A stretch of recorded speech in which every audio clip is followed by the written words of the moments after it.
So let's bring in our contributors, Nolan Finley of the Detroit News and Stephen Henderson of the Detroit Free Press. And we're going to start off with the issues being raised in a close Detroit clerk's race, guys. Right. It's always good to see. We're out on the road here today. And it was really interesting watching those returns coming in on Tuesday night. That ended up being a very, very close race. Stephen, what are some of the concerns that are being raised in your mind right now from this? Well, I mean, I think you want to make sure that the votes were counted the way they were cast, right? That's always your primary concern. And if there is going to be a recount, there's going to be a real question about how accurately we can get to that number.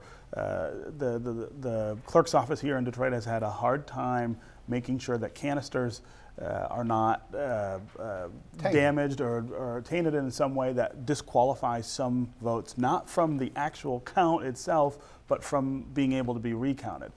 She told me on Wednesday morning that she thought she could get to 85%. 85% of the votes would be recountable. But she didn't win by 15%, right? That's unconscionable. Right. I mean, that's a low number when you're talking about a close race. Well, particularly when you're talking about a recount, you recount close races. Right. And if you've got a 15% error rate, that's and there were 1,000 votes that separate them about, right? And it's the reason both of us in our endorsements said Janice Winfrey needs to go. If you can't get, you're disenfranchising that many voters when it comes to a recount. Now part of the issue is a state law that that governs how you manage human error in cases like that, and it's pretty strict in Michigan. It should acknowledge that no election is going to get you to 100% of the votes being counted the way that they're cast. It's just that there's some error that's always in there. It's not 15%. What's always concerning for me when you hear this and when we talk about this is this ongoing thread of mistrust in government, mistrust in what's in place right now, which is, I think, one of the things that we don't need to hear. You want your vote to be counted. My concern in this election is it is extraordinarily rare to see the absentee ballots so out of sync with the live voting. He won the live voting, Garland Gilchrist II. He won the live voting by a pretty good margin. Yeah. She won the Janice Winfrey won the absentee voting by 2 to 1. I think she got 20,000. He got about 11,000 votes. That doesn't usually happen. I think there's reason to be concerned and a reason to do some due diligence and some checking. So when in a race that involves the person in charge of counting the votes and in distributing the absentee ballots. Yeah, I mean, one legitimate explanation for that would be, I mean, there is a real difference in demographics between people who vote absentee in Detroit and people who show up on election day.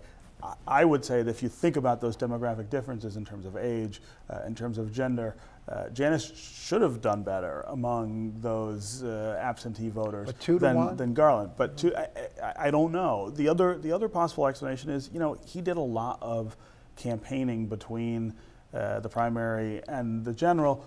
Absentee ballots go out, I think, too early. 6 weeks, I do too. I think it's too early to allow people to just sort of make up their minds. They don't see enough of the debate or the back and forth. The same problem I have with this idea of unlimited early voting. I mean, particularly when you have an upstart candidate trying to unseat an incumbent, he or she needs every single day, every single hour of that campaign to make the case. And I think it's an incumbent advantage to have the votes be allowed to be cast 4 to 6 weeks early. All right, hey, well, let's take a look at race. We were not surprised at the margin of win that Mayor Mike Duggan did, but now he's got 4 more years. Yeah.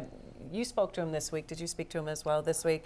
So what do you think Mayor Duggan has to do in this next 4 years for the city? I'm going to start with you, Nolan. Well, I think the #1 priority has to be safety, public safety.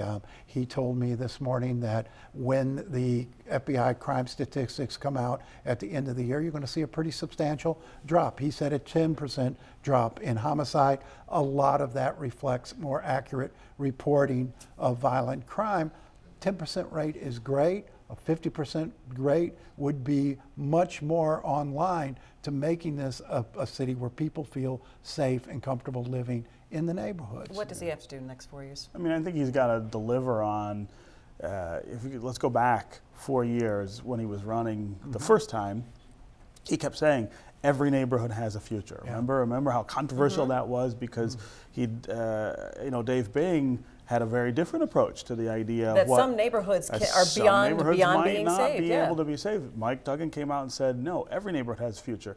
I think he's going to deliver on that. Yes. What do those futures look like? And that doesn't mean that every neighborhood has the same future. Doesn't mean that every neighborhood will go back to what it used to be. But I think you got to give more, not just in promise, but in delivery to people who live everywhere in the city in terms of things being tangibly different. So where does population growth fit into all this? Because that was his first promise in the first 4 years. It's important. And that's why, to me, it was so distressing during this campaign to see the disconnect and the break between downtown and the neighborhoods. This whole notion of a neighborhoods versus downtown campaign, but because the jobs that doesn't exist. That people don't. Well, it certainly the existed. results on Tuesday night showed that people don't buy into that narrative. But that conversation still exists amongst a sizable part of the people, and you need the neighborhoods connected to downtown because that's where the jobs are going to come. If you're going to populate the neighborhoods, you need to create more jobs downtown.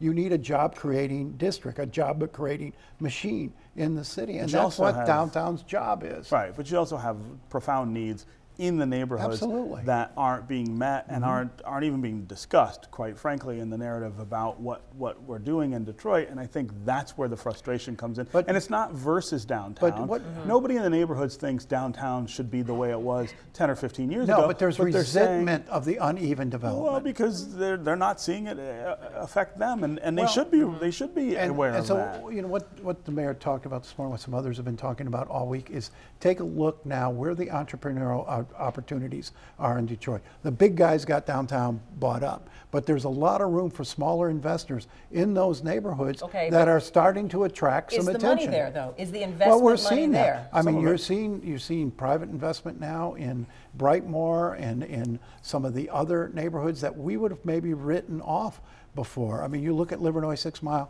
plenty of investment there, but it's starting to reach out into other neighborhoods where private dollars, philanthropic dollars in particular, I mean, you are downtown now trying to get philanthropic dollars, good luck. I mean, that's moved to the neighborhoods. Hudson Weber, you sit on their board, Steve, they just announced a real shift out of downtown into neighborhood development. You're seeing foundation after foundation do that. I would say we're not out of downtown. No, but adding. Yeah. But private dollars, I think, will follow that. All right, well, we're going to have to leave it there.